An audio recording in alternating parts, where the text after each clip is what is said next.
Hello, everybody. I am John Allen, and this is Last Week in the Church, the weekly recap of big Vatican and global church news, brought to you by Crux. We're your one-stop shopping destination for the very best in smart, wired, and independent Catholic journalism.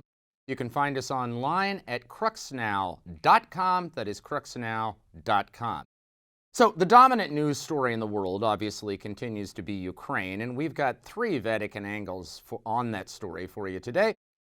First, the Pope made his strongest statement yet on the conflict yesterday, indirectly calling out one of Vladimir Putin's most cherished pieces of rhetoric. Second, despite that, there continues to be a drumbeat of criticism that the Vatican is being too cautious, too silent, pulling its punches. We will unpack all of that for you. And finally, Putin faces growing resistance from an unexpected quarter from within his own Russian Orthodox fold. We'll explain why that matters. Then, on other fronts, a close papal friend and ally is convicted of sexual abuse in the Pope's native Argentina. We'll explain why that's important. In the Vatican trial of the century, judges deliver what one observer referred to as a judicial spanking to defense attorneys this week. And so it is on to the evidentiary phase of the trial. And finally, Pope Francis raised some eyebrows this week by granting Vatican dads paternity leave. Now, the surprise was not so much that he did it, but how little of it he actually provided. We'll explain why. All that and more is waiting for you on the other side, so please stick around. All right, happy Tuesday to you. Hope you had a wonderful weekend. Elise, my wife, and I had a fairly busy one. We had people over. It was like Grand Central Station at our house over the weekend. People were constantly in and out. But, you know, it's good to have friends, and life is beautiful. Except, maybe, in Ukraine right now, and that's where we begin this week. So, the war in Ukraine continues to press on, although the Ukrainians appear to be mounting remarkably and somewhat unexpectedly stiff resistance to the Russians, which has effectively halted the offensive in some parts of the country, or at least delayed the inevitable. Russia continues with its full court press. In terms of how the Vatican is handling all of this, let's begin with the Pope's Sunday Angelus message. The Angelus, of course, is that traditional noontime address. It's actually a prayer, of course, to the Virgin Mary that occurs at noon. But on Sunday, the Pope always couples praying that prayer with a few words on various things. Often they involve current events. And so this Sunday, he obviously directed his attention to Ukraine. He began by saying that rivers of blood are being shed in Ukraine, obviously a dramatic image. And then he said pointedly, this is not a military operation, this is a war. Now that, of course, although he did not use the magic words Vladimir Putin, that is in a sense a direct rebuke to Putin's insistence on referring to this as a limited special military operation with a humanitarian scope. That, of course, is how it is being portrayed on Russian state media on a daily basis, where many Russians either don't know that there is a war going on in Ukraine or don't believe it because it's not what they've been told. So the Pope, in effect, was calling that out. He went on to appeal directly for the creation of humanitarian corridors in Ukraine. That, of course, is very much an object of negotiations and diplomatic activity at the moment. It also, of course, echoes a call made by the community of Sant'Egidio, which is the Pope's favorite new movement in the Catholic Church. And so the Vatican is very much putting itself foursquare behind that idea. The Pope also went on to talk about the need to welcome refugees from Ukraine. Now, that, of course, is largely happening in most of Europe. But nevertheless, he echoed the importance of doing that, people fleeing the horrors of war. And in effect, it amounted to the strongest rhetoric Pope Francis has used to this point. By the way, as a footnote, there was a bit of a snafu in the Pope's Angelus address because he said, as part of the Vatican's commitment to trying to do everything it can to help mediate this conflict and to bring peace to Ukraine, there are already two cardinals who were in Ukraine. He was referring to Cardinal Konrad Krajewski, that's the Pope's chief charitable official, and Canadian Cardinal Michael Cherney, who is the Pope's top guy on migrants and refugees. And he said their presence in Ukraine represents not only the love of the Pope, but the entire church for the people of Ukraine. The problem is, neither of those guys is actually in Ukraine. The truth of it is that Krajewski is currently in Poland. He is Polish, and he's consulting with Poland about the fate of Ukrainian refugees in that country. The intention is he is going to press on to Ukraine, assuming conditions allow. Cherney, at the moment, we believe, is still in Rome. His trip is still being planned, but the idea is that he is going to get as close to Ukraine as he can to check on the situation of migrants and refugees and hopes to eventually get into the country. Probably what happened here is that the Pope was told that Krajewski and Cherney are going, and he thought they were already there. You know, the Pope Francis has never been one to sweat the details of things like this. You know, he is forever in his interviews or his press conferences saying something is going to happen on a certain date when it's actually not that date, or, you know, something has already been done when in fact it's still in the works. And you got to give him a break. The Pope is a pastor and he's a moral leader. He is not a policy wonk. He's not always on top of all of the details that, you know, you might think someone would want to have command of before they pronounced on them publicly. But in any event, he wasn't wrong in the sense that Krajewski and Cherney are on their way. They're going to try to get into Ukraine, and they are trying to represent the concern of the Pope and the Church. So there you have it. We journalists spent a kind of frenzied couple of hours trying to figure out what the hell was going on. But now we know, and it really does not seem that big a deal. All right, despite the fact that the Pope is sending his horses into the field, despite the fact that the Pope is sort of dialing up his rhetoric, there does continue to be a strong reservoir of criticism that it's not enough. My wife and I, for instance, we spent some time with a cardinal on Sunday, and when he came over to our house, I went down to escort him up.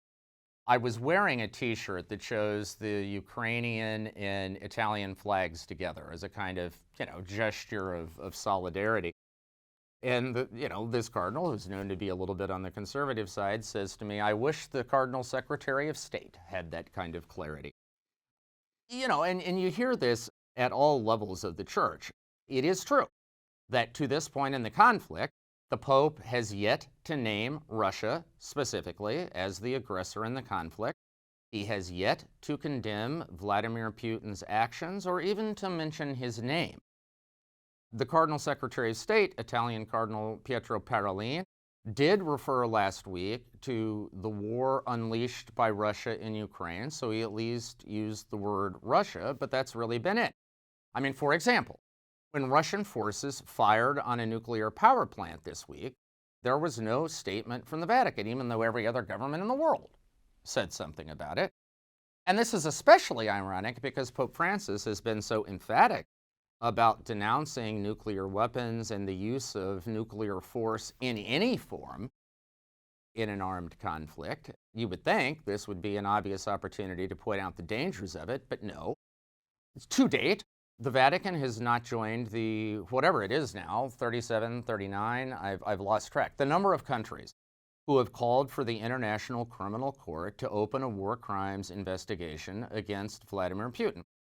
And by the way, the Vatican was an early and enthusiastic supporter of the creation of an international criminal court. War crimes are, of course, explicitly condemned in Catholic social teaching. And all of this, also, whenever the Vatican has conducted some meetings with Russian ambassadors and other Russian officials in the past few days, but they never say anything afterwards about what was discussed, so you are left, you have no idea, actually, what is being said or what ends the Vatican is trying to achieve. All of this is enormously frustrating for a lot of people who just think that the Vatican ought, frankly, to be bolder. And particularly when it comes to the Commission of War Crimes, ought to name them as such, right? It's that Bible passage, let your yes be yes and your no be no. It's Jesus's praise of Nathan. There was no guile in him, and people sometimes think there's too much guile in the Vatican. Now, whatever you think of it, let's just be clear.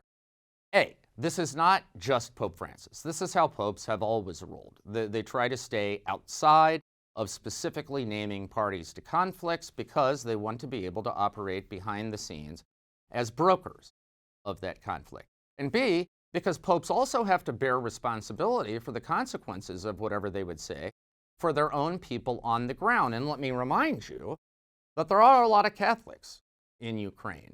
The Greek Catholic Church in Ukraine is the largest of the 23 Eastern Rite churches in communion with Rome. We're talking about somewhere between 4 to 6 million people. Now, most of those Catholics are concentrated in the west of the country around Lviv, which up to this point has been relatively, and I emphasize relatively, insulated from the conflict. I mean, what a pope has to think about is, suppose he gets up in the pulpit on Sunday and says, Vladimir Putin, you are a thug and a bully. I am calling you out. You need to back down. Well, as Russian forces advance to the west, there is, for example, the Catholic University of Ukraine, which is the only Catholic university in that part of the world, and it is a marvel. It's a crown jewel. As Russian forces begin moving towards Lviv, do you really want them having the Catholic University on their hit list? Do you want them thinking of those Greek Catholics as potential saboteurs who are allied with a pope who is defying their leader? Maybe you do, maybe you don't, but that is a very difficult choice. And so the only thing I am trying to emphasize here is that a pope has to think about how he uses his words, because it matters, it has consequences, and the Vatican is once again engaged in that centuries-old fine juggling act. All right, finally, an unusual challenge to Putin is mounting from within his own Russian Orthodox fold. My wife, Elise Ann Allen, reported over the weekend on the Crux site about a petition among Russian Orthodox priests that has already attracted with an excess of 300 signatures. And these are members of Putin's own Russian Orthodox Church, clergy in that church, who are calling for an immediate end to the war in Ukraine and essentially suggesting to Putin that he is on the wrong course.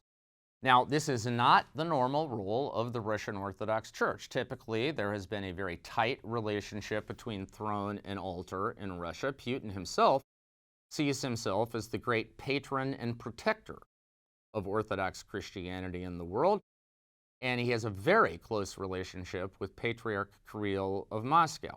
Now, notably, there were no metropolitans who signed this letter, that is, no senior bishops. But at least it suggests that at the grassroots of the Russian Orthodox Church, there is growing discontent. And if that proves to be the case, it could, and I emphasize could, God only knows, could induce what many would see as a long overdue reform within Russian Orthodoxy, in which the Church put some distance between itself and the state. You know, this is a path the Catholic Church had to walk long ago. Perhaps this will be one of those historical pivotal turning points where such an evolution begins to unfold within Russian Orthodoxy as well. We will see. All right, on other fronts, the story of Bishop Gustivo Zanqueta has long been, if you were to compile a list of like unanswered questions about the Francis papacy, like enigmas about Pope Francis, probably Gustivo Zanqueta would be pretty near the top of that list. He was the bishop of Oran, small diocese in northern Argentina. While he was there were rumors, whispers, water cooler talk that there was something hinky, both in his relationship with seminarians in the local seminary, also in terms of money management and just basic diocesan administration. So all that kind of began to percolate, and he was removed as the Bishop of Iran, granted a kind of, one of these temporary leaves that becomes permanent. And for a while, he was kind of a man without a country, just sort of floating around out there. But then, in 2017, Pope Francis brought him to the Vatican and gave him a position within the administration of the patrimony of the Apostolic See. That's a mouthful. We call it APSA. Basically, the Vatican's main money center. Some people call it like the Vatican Central Bank. Anyway, he was given a gig there, which at the time, a lot of people thought was strange for a guy who, among other things, had been accused of, financial mismanagement. But, whatever. He was given this gig. Then, when direct charges of sexual abuse against minor seminarians emerged out of Iran, Zanqueta was suspended from that Vatican gig, and there was supposedly some kind of canonical investigation, although we never learned what came of it. In 2000, he was then just quietly reinstated to that gig with no explanation whatsoever, but he began to once again sort of pop up in photos of the Pope lurking around the scene. And then finally, Zanqueta was indicted criminally in his native Argentina for 2 charges of sexual abuse against minor seminarians, and this week he was convicted and sentenced to 4.5 years in prison. The Vatican so far has had absolutely no comment. It's weird because, all along we have been thinking one of 2 things has to be true. Either Pope Francis must know something about Zanqueta that gives him confidence in the guy that he simply has chosen not to share, or it must be true that Pope Francis decided that the guy at least deserved the benefit of the doubt and was going to let the process play itself out. Well, now the process kind of has played itself out, although Zanqueta's lawyers say he's going to appeal. In the meantime, it just is weird to a lot of people, and for many of them somewhat troubling, that Pope Francis has never explained the apparent faith he feels in a guy who has not only been accused, but now convicted of sexual abuse. Now, as the old saying goes, being Pope means never having to say you're sorry, and the truth of it is, he doesn't really owe anyone an explanation, I suppose. Nevertheless, there are a lot of people who would love to have one. All right. In the Vatican's trial of the century, this is that trial against 10 defendants, including, for the very first time, a prince of the church, Italian Cardinal Angelo Becciu, the former papal chief of staff, basically, for financial crime, mostly centering on that London property deal, $400 million London property deal that went bad. Since last summer, we have been bogged down basically in procedural matters as defense lawyers, and there are 30 of them, by the way, have been filing objection after objection after objection to the way evidence was shared with the defense, to the way the prosecution has conducted itself, to some orders the Pope gave at the start of all this that they claim violated due process, and on and on. Finally, things came to a head this week when the presiding judge in the case, Judge Giuseppe Pignatoni, distinguished Italian jurist, essentially threw all of that out, just basically dismissed all of it, and said, we are moving ahead to the evidentiary phase. So the next hearing in the trial is set for March 17th. We are supposed on that occasion to hear from Cardinal Becciu himself, so that's going to be must-see TV. In the meantime, there are lingering questions about the judge's ruling. Basically, I would say there are 2 camps. If you are convinced that Becciu et al. Are bad guys, they're bad actors, and they, basically what needs to happen is we need to see their heads on pikes, then you are going to welcome this ruling and applaud the judge's courage in not taking the easy way out, in a sense, by dismissing the case over these procedural objections. Now, on the other hand, if you're kind of a stickler for, legal theory, due process, the rule of law, and so on, then you might think that failure to engage seriously the defense criticisms represents, well, basically makes this whole process a little dubious, okay? You should read the ruling. It's a complex 40-page ruling, unfortunately, exclusively in Italian. It is fascinating reading. I will just say this. It seems to me one of the unanswered questions from all of this is the lack of a separation of civil powers in the Vatican system. That is, the Pope is basically the supreme executive and the supreme judicial authority. So the judges in this case, when the defense challenged these orders he gave at the beginning of the process, which allowed this investigation to unfold in secret so that the subjects never knew they were targets and therefore had no opportunity to present exculpatory evidence, when he authorized electronic surveillance without any limits of time and without the possibility of judicial review and so on, when he did all that, okay, the defense argued that violates due process. It's not in keeping with accepted European or international standards, which is true. Now, the judge in this case ruled, well, that doesn't matter because in the Vatican, this is how it works, which is also true. Okay? However, I don't think it really answers the question of whether it should work like that. And that's going to be one of the legacies of this trial, I think. But once the dust has settled, people are going to have to sort through. Finally, the Pope and paternity leave. The Pope issued an amendment, it's called a motu proprio. It's his favorite thing. And he issued another one of them this week.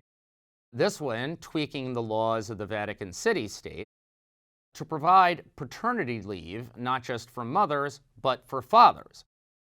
Now, you may think, paternity leave in the Vatican? What for? Because, we think it's all populated by guys wearing pectoral crosses or wearing cassocks. Well, that's not true. There are actually hundreds of lay people who were on the Vatican payroll.